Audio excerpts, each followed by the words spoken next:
How's it going, guys? How's it going? Welcome aboard. If you're on the replay, thanks for watching. Pay attention to this one too, folks. This one is going to be something that happened to me very young, luckily, and changed my life. So I'm going to definitely share some good stuff with you guys. What's going down, man? What's going down? So stoked again to have you guys here. And I'm going to wait a little bit, let some people roll in here, but I'm going to be talking about the power of choice. And this is good too for parents, because this is something that I want to instill in my kid at a very young age, especially because of the direction that I was going in my life. And that's where the fork in the road met. And I could have kept going down the road that I was going, or I could have kept going down the road, the path of good, and the path of understanding that my choices have a greater equal impact on everything you do, no matter what it is. It could be for negative or positive. So I'm going to go ahead and get started. So for those of you who don't know me, my name's Carl Schuckert. I'm an internet, online, and offline marketer. I also am a software developer. My family owns a restaurant. I'm also have a background in the insurance industry. I'm a sales coach. I have a sales system online that I offer people in the insurance industry, and just have a lot of stuff. I've been living around, moving around, and mentored under some great multi-millionaire people, and I just have a lot of knowledge that I want to pass on. This is like giver's gain, you know, like one of those things that you always hear about, giver's gain. So my purpose is to try to change someone's life. If I can impact one person, I'm pretty happy, but of course I'd be happy if I can impact more, and I believe that I can. The other thing that I really love about Periscope too, before I get into my topic, is that it seems like we're becoming to get interconnected with people that are like-minded, people that resonate with each other, people that have a positive mindset, and it seems like we're having this critical mass happening right now. So it's an awesome platform to speak your message and get out there and try to do it. Also too, if you're new to Periscope and you don't know how to share, or you don't know how to do any of the things, if you're on iPhone or iOS, you can just swipe over and scroll up, and you'll see a button that says share all. You can share all to everybody, or you can share to Facebook, or you can share to individual people that you think that would enjoy this message.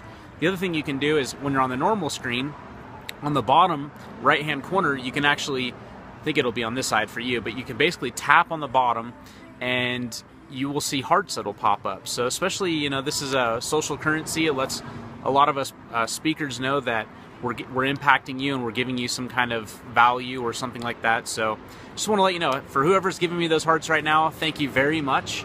I really appreciate it. You know, hearts are one of those things that you don't have to give, but again, they're welcome, and definitely makes me happy, and it lets me know that my message is getting across. So without further ado, let's go ahead and get started. So I'm going to tell you a little bit of a story about me and my upbringing, and a lot of people don't know this about me. Some people do, and I think on another Periscope I talked about my family was extremely poor. My parents were very young. They ran away from home when they had me, so they didn't know what they were doing. They're great people. This is nothing to say bad about them. They're great people. They were just young, and they had a son at a very young age, where they were still kids themselves. So I don't blame them for this, and in fact, my environment is the reason why I am who I am today. So I probably wouldn't have been here if I was spoon-fed with a silver spoon. So with that in mind, think about it as an upbringing of moving from town to town, school to school. In elementary school, I went to 8 different elementary schools. Okay, as a young kid, I felt like I was a smart kid. I was getting things pretty well, but I got sick of having to find new friends over and over again. I was getting in school fights every day. I started just not caring. I started becoming a rebellious personality, and it was because I was blaming my parents for it. But when you're a kid and you don't know any better, there's no one to point you out into that direction. So I was hanging out with bad kids. I was hanging out with bad people that were just into bad stuff. They were into, like, you know, stealing stuff from the local store, or trying to get alcohol at a very young age in junior high, I remember, and just really making some bad decisions. But I didn't know until I got into high school, and I had a teacher. Her name was Jimmy, and I went to one of the roughest high schools in Reno. And luckily I had a really good teacher there was only a handful of teachers that really stuck out in my life, and she's one of them. That she really instilled this, and she had a class that I was forced to go into, which was called life what was it called, lifestyle or something like that. It was called like life skills. Okay, they were like, you have to go to this class because you're failing miserably in all of your courses. And on top of that, I started to build like dyslexias and stuff like that. Sometimes even today, I'll look at words or I'll hear something and I'll say and I'll think it's something else. So all of this is a fault of me not paying attention when I was in high school. So what this teacher said was, she sat me down and she goes, Carl, gosh, you need to understand the power of choice. Do you understand that your decisions that you're making right now in life will fully impact the rest of your life? You don't see that right now, but it's a domino effect, that every single decision that you make will create a greater or equal reaction every single time, no matter what the decision is. So I just sat there and I started thinking about it, and I was like, well, I'm getting bad grades in school because I want my parents to see me having bad grades, so maybe they'll punish me, or maybe they'll get me to start studying, and that's what I thought was right. And that's not what was right, because my parents weren't. They were young, right? They were still partying themselves. They weren't thinking about, I mean, of course, they'd see my report card and they'd be like, oh, cool, Fs. Great job, Carl. Great job. You got a bunch of Fs. So I finally, okay, in high school, it took me to that point where my teacher got me to realize that I was not affecting anybody else but myself. And I had to take full responsibility for my decisions, because later on in life, I was going to be, and I'm still today, I still struggle with some things that I chose not to benefit from when I was in school, because I didn't see school as that. I saw school as a joke, and I just felt like I couldn't wait till I could get out. But until that pivotal point in my life, I started changing everything. I started caring about going to school on time. I started caring about getting better grades. I started caring about that because I realized that I was being affected by it right at that moment, and that in the future it was just going to be harder and harder and harder for me to, one, like society says, get a good job. Sorry, there's a lot of trucks driving by right now and you probably hear them. I like to do these periscopes outside too, by the way, from the restaurant. It just pulls me away if there's nobody out here, and it gives me a chance to just fully focus on you. So, but right now I'm talking about my story about how your decisions will greatly impact your future, and that no matter what your decision is, if it's a positive decision that's positively going to help people or help yourself down the road, you're going to get better from it. If it's a negative decision, you could end up in jail. You could end up a junkie on drugs or something like that. You could end up dead. Worst case scenario, you end up dead. So you don't realize these things. You don't see these things unless you really start thinking about the fact that your decision everything is based off decisions. And the other thing that I want to mention here is that you also need to reprogram yourself to make decisions. That decisions are good, that change is good.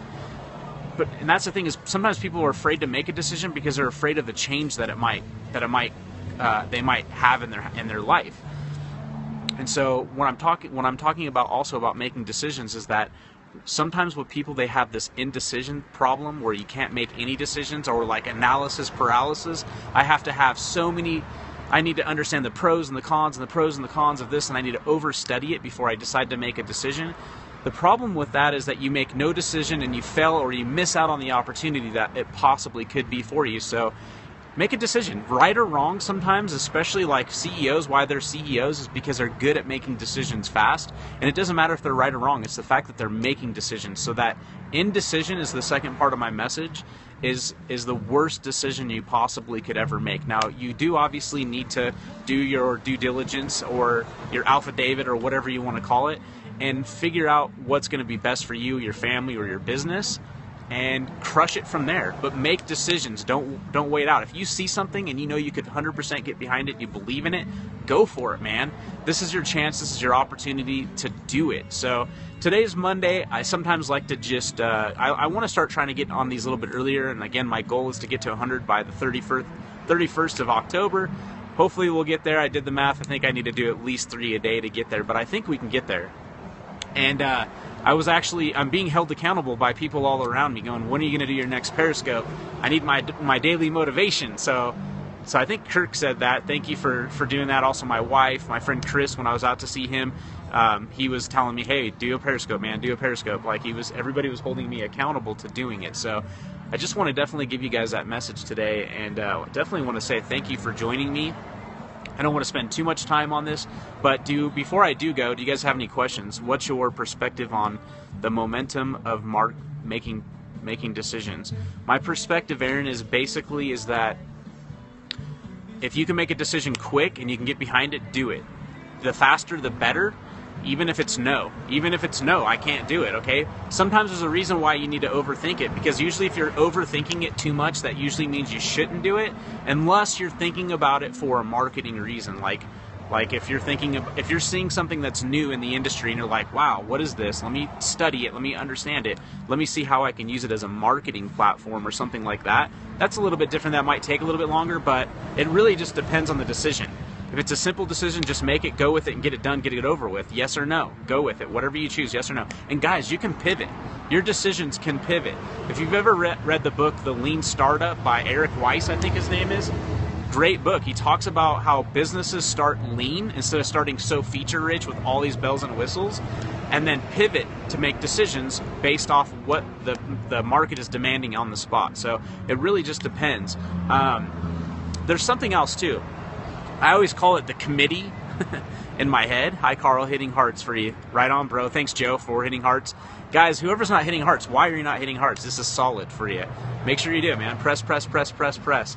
And you can only give up to 500 at a time, but you know that you can scroll out and then X out and then come right back onto a live feed and hit more X's. Right on. We got a few more hearts on there. So anyway, going back to what I was saying about decisions. This is going to sound weird, but this is just my mind. I call it the committee, okay? Of course, I am my own character. I'm Carl on this earth, on this planet. This is who I am. Right now, I'm Carl. But I call this thing the committee in our head. And if you think of like a diagram that goes from this way to this way, this is like yes, and this is no, and this is like neutral, right? You have some of your decisions are kind of, I always think of them like if you were to picture it in your head. I'm a very visual person, so it's easy for me to do. But if you were to just picture it, something in your head on a decision, and where would that needle be? You know, like a 0% to 100%, where would that needle be? And then use that as a way to help you make decisions quickly and fast. That's usually how I do it. Do you guys have any other questions or anything for me in regards to decision processes, or maybe even something that this might have inspired for you? I think this is really big to train your kids about, train everybody around you about how their decisions can rightfully impact them or negatively impact them. But once I think people understand the power of decision, your life will literally change. So I don't know how much more I can make, make this more impactful for you, but it's seriously gold, and it's very important that you understand this. If you missed a lot of this, go back, watch the replay, and when you do, make sure to pound out those hearts, man, because the hearts are everything. That just shows me that you're listening, that you care, and that you want me to continue to do these Periscopes. Again, I have a whole list of stuff I put together. I've got one I've been working on. It's basically going to be like the basics of how to use Periscope, and then there's going to be some intermediate stuff. I've got some stuff on NLP. I've actually got like 3 or 4 Periscopes I'm going to do on peer-to-peer NLP. And I'm not talking about NLP to like get people to do stuff that they don't want. I'm talking about NLP to help you communicate better with people, help you understand their thinking types better. And then also I've got a thing on branding that I'm going to do. And then I've got a whole list of like motivational stuff. I'm a very big motivational guy. I like to get inspired by other people, and then I like to inspire other people and get them pumped up about whatever they're doing, because I think that we all have a dream inside of us. We just don't know how to get it out. So my challenge, like every single time I leave Periscope, I give the same exact challenge, but my biggest challenge is to get out of your comfort zone. Wherever you're at right now, you're comfortable. You're sitting down somewhere and you're comfortable. I guarantee it. So get outside, do something crazy. Just don't get in trouble. Just don't do something illegal. Just do something you've never done, something you've thought about doing, but you haven't had the chance to do it, or you just thought, I will do it one day. Do it today. There's no more one day. Make the decision, do it today, and then you'll see what's going to come back to you. So again, thank you again for the hearts. Got some green love there. Super stoked about it. Give you one last chance, guys. You have any other questions or anything you want to ask me before I go? Make sure it's about decision making, decision processes, and also the power of choice. No? Doesn't sound like it. Just lots of hearts. Just lots of heart love. And I could just chill with you guys. I've been drinking some coffee. We've got some friends coming here. One of our friends just did the Ironman up here in Lake Tahoe. They're coming. I had some other friends cancel that are from Vegas here. They're here for a wedding, but they just don't have a car. Any books on decision that I could think of? Actually, I do. The Eighth Habit. Stephen Covey, The Eighth Habit. That's a very good book. Buy the audio. The book is super long to read. It'll probably take you forever. You'll probably sit on it and never do it. So buy the audio book and sit down and listen to it. It's very, very deep. And it's very good about decision making.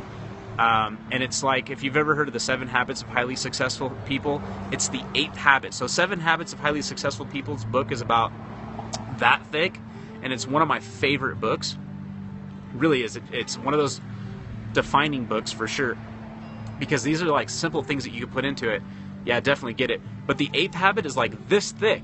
And it's one habit. So you think 7 habits in this area and 8 in that area. It's crazy. And I think it was like maybe almost one of the last books that Stephen Covey put out there. And he's one of my favorite authors. And what I love about him too is that he actually, I think he reads his books too. He's a very good speaker. He's profound. It's very unfortunate that we lost him so early. But a very smart guy.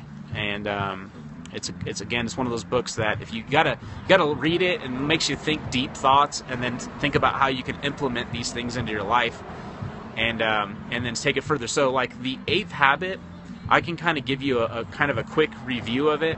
What it's about is it's about listening to your inner voice and then about getting your inner voice out. So I think if you get so in order for you to have good relationships, I think with other people, you need to have a good relationship with yourself. So in order to have a good relationship for yourself, you need to understand how to listen for certain things and read your body, read your mind, and read your neuro system constantly. So that's what that book's about. It's about reading your inner voice and then getting in touch with it and then bringing it out to the world, and using platforms like Periscope or Meerkat or Blab or Facebook or any of these social media outlets or YouTube Live or whatever. Repurposing all this stuff, whatever. So again, guys, thanks again for listening. I'm going to try to get 2 more out today, maybe a few more. I really need to get myself in the process and in the habit of doing more of these. And the only way to do that is you got to do it for 21 days, and then it becomes a habit. So again, thanks for joining, and we'll see you soon on the next one.